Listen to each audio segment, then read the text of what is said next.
And here's your filter. All filthy.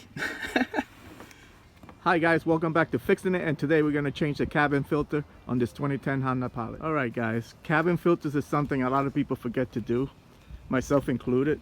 But in this Honda Pilot, it's really easy to do. You just got to get behind the glove box. That's where the filter is. Let me show you what to do.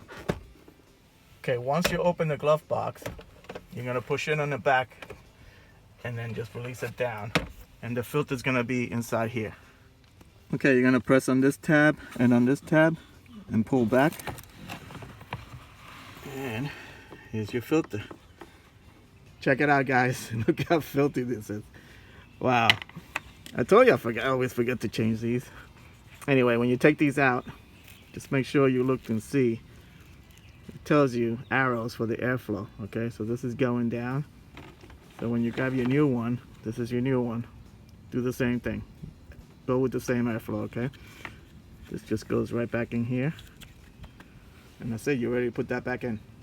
Okay guys, let's put this back in. If the filter doesn't tell you which way the airflow is, it tells you right here anyway. Airflow's down. So you just slide it right back in there. Clicks right in. Okay, last thing you gotta do is put this glove box back in. Just press the sides in the back, push it, you're done.